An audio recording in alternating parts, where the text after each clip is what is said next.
ലോക ചാമ്പ്യന്മാരായ Argentina football ടീമിനെയും super താരം ലയണൽ മെസ്സിയെയും കേരളത്തിലെത്തിക്കാനുള്ള വിവാദ നീക്കങ്ങളിൽ മുൻ കായിക മന്ത്രി വി അബ്ദുറഹ്മാനെ കൂടുതൽ പ്രതിരോധത്തിലാക്കുന്ന നിർണായക രേഖകൾ പുറത്ത്. കേരളത്തിൽ സൗഹൃദ മത്സരങ്ങൾ കളിക്കാൻ അർജന്റീന ഫുട്ബോൾ അസോസിയേഷൻ ഔദ്യോഗികമായി സമ്മതിച്ചു എന്ന് കാണിച്ച് 2024 ഫെബ്രുവരി 2 മന്ത്രിയുടെ ഓഫീസ് അന്നത്തെ കായിക വകുപ്പ് സെക്രട്ടറിയെ രേഖാമൂലം അറിയിച്ച കുറിപ്പാണ് ഇപ്പോൾ പുറത്തു വന്നിരിക്കുന്നത്.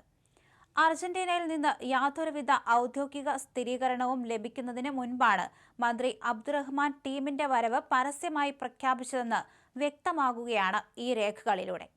മന്ത്രി വി അബ്ദുറഹ്മാന്റെ പ്രൈവറ്റ് സെക്രട്ടറി സത്യപാലൻ കായിക വകുപ്പിന് നൽകിയ ഈ കുറിപ്പിന്റെ ചുവട് പിടിച്ചാണ് പിന്നീട് വലിയ തട്ടിപ്പുകൾക്കും ക്രമക്കേടുകൾക്കും വഴി തുറന്നത്. ഈ കുറിപ്പിന്റെ ശക്തിയിലാണ് മന്ത്രിയും സംഘവും അർജന്റീന ടീമിനെ ക്ഷണിക്കാനെന്ന പേരിൽ സ്പെയിൻ സന്ദർശനം നടത്തുകയും പദ്ധതിക്കായി സ്വകാര്യ ചാനൽ കമ്പനിയെ സ്പോൺസറായി കണ്ടെത്തുകയും ചെയ്തത്. എന്നാൽ തുടക്കം മുതൽ തന്നെ കായിക പ്രേമികളെയും സർക്കാരിനെയും ഒരുപോലെ തെറ്റിദ്ധരിപ്പിക്കുന്ന നടപടികളാണ് മന്ത്രിയുടെ ഓഫീസിന്റെ ഭാഗത്തുനിന്ന് ഉണ്ടായതെന്ന് വ്യക്തമാവുകയാണ്.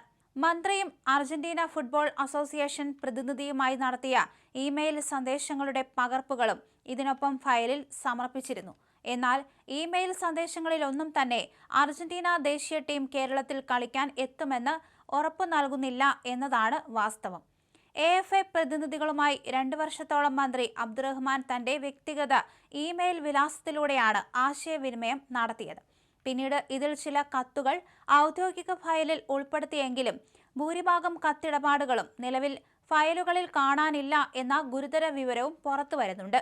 അർജന്റീന ടീമിന്റെ വരവുമായി ബന്ധപ്പെട്ട് യാതൊരുവിധ നിയമപരമായ കരാറോ ധാരണാപത്രമോ കായിക വകുപ്പിന്റെ പക്കൽ ലഭ്യമല്ല എന്നതാണ് സ്പെഷ്യൽ സെക്രട്ടറി N പ്രശാന്ത് സർക്കാരിന് സമർപ്പിച്ച അന്വേഷണ റിപ്പോർട്ടിലെ ഏറ്റവും പ്രധാന കണ്ടെത്തൽ.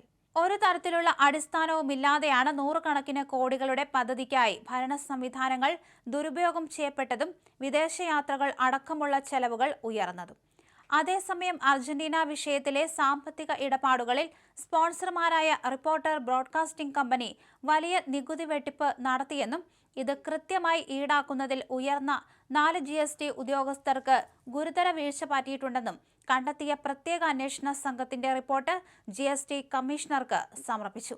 ഈ നിർണായക റിപ്പോർട്ട് GST കമ്മീഷണർ ഉടൻ തന്നെ മുഖ്യമന്ത്രിക്കും സർക്കാരിനും കൈമാറും. 2ാം പിണറായി വിജയൻ സർക്കാരിൽ പ്രമുഖ പദവികൾ വഹിച്ചിരുന്ന രാഷ്ട്രീയ നേതാക്കൾക്കും കായിക ധനകാര്യ വകുപ്പുകളിലെ കൂടുതൽ ഉന്നത ഉദ്യോഗസ്ഥർക്കും ഈ സാമ്പത്തിക തട്ടിപ്പിൽ പങ്കുണ്ടോ എന്നറിയാൻ സമഗ്രവും വിശദവുമായ തുടരന്വേഷണം വേണമെന്ന് SIT തങ്ങളുടെ റിപ്പോർട്ടിൽ ശുപാർശ ചെയ്തിട്ടുണ്ട്. ഉന്നത രാഷ്ട്രീയ ബന്ധങ്ങൾ ഉപയോഗിച്ചാണ് ഈ നികുതി ചോർച്ച മറച്ചുവെക്കാൻ ശ്രമിച്ചതെന്ന സൂചനകളാണ് റിപ്പോർട്ടിലുള്ളത്. സ്പോൺസർ കമ്പനി തങ്ങളുടെ ഇടപാടുകൾക്കായി 126 കോടി രൂപ വിദേശത്തേക്ക് അയച്ചതിന് 22.6 കോടി രൂപയാണ് GST ഇനത്തിൽ അടയ്ക്കേണ്ടിയിരുന്നത്. എന്നാൽ അർജന്റീന ടീം കേരളത്തിലേക്ക് എത്താത്ത സാഹചര്യത്തിൽ ഈ നികുതി തുക സ്പോൺസർക്ക് ഇളവ് ചെയ്ത് ലഭിച്ചേക്കും.